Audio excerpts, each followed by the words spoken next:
welcome to my channel. Of course, please like and subscribe if you find any of this information helpful. Essentially, I'd like to get on here and share some of my crazy experiences with dialysis and everything that's come with it. I was talking to the nurse today when I was getting my blood work done, and I was just discussing things with them. Some of my experiences so far have been educational, to say the least. I usually learn through the hardest way possible, which of course, when I had been doing my peritoneal dialysis, I was hooking up at home. I didn't do what was called a last fill. I would do dialysis at night, and I would empty out in the morning, and that was it. That was the end of it. So, if you've ever seen how the cassettes work, and I'll do a video on that, they have connectors on them for the different bags that hold the fluid that allow you to do your dialysis. And initially I had 3 places where I could hook them up, but only 2 bags that I was using. So I had an empty one that didn't connect anything, so I was supposed to close that off with a little clip that's on there. And I was at it for about a month, 2 months before I got excited or tired, whatever, after a long day at work and come home to hook up, and I didn't close the extra hose off.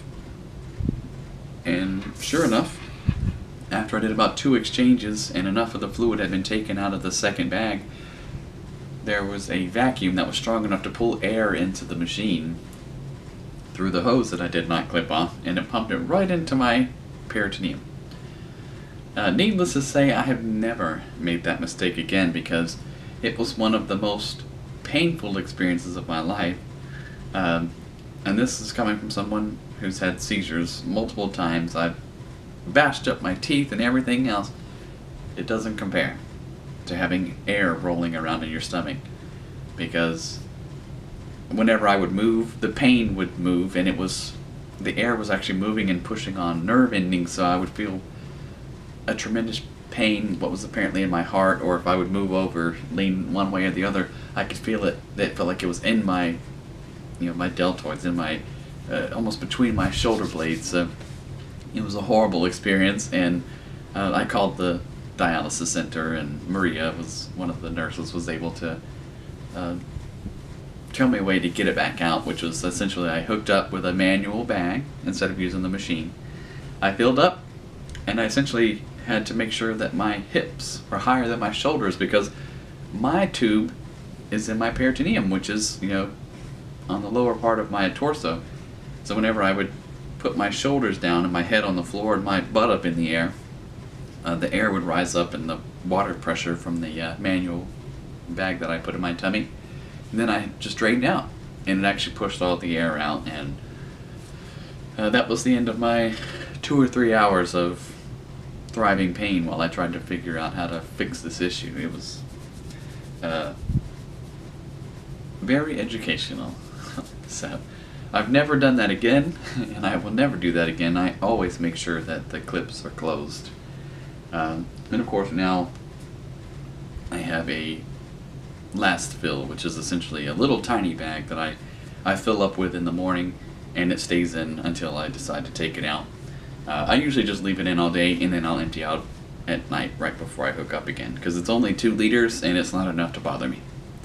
So if I know I'm going to do something really physical, like if we're going to go out on the boat and go fishing, or if we're going to play, soccer, or if I'm going to run around with my niece or something, then I'll take it out, because having 2 liters, even though it's not uncomfortable for me to run and jump normally, I'll go mow the yard and it makes no difference to me. Doing something strenuous, like getting on a boat out on the rough, ocean, or on a windy day on the river, it can start to just be it's not painful, but it is an annoyance, because there's fluid in your tummy, and it might actually press up if you lay down. It makes it a little harder to breathe. It's something that you get used to when your diaphragm will strengthen and things like that. You'll get used to it. It's not a big deal. But if I can help it, if we're going to go do something I know is going to be strenuous, I'll take it out. And that way I can make sure that I can bring my A game and make everybody look bad. So, I thought that was just a fun little story that I could share with you. I hope you enjoyed it. If you have any questions, you can always put them down in the comments. I'll do my best to answer any questions that you have within reason, because I'm not a doctor, so I can't really give you any medical advice. I'm just sharing my stories, and hopefully you like them.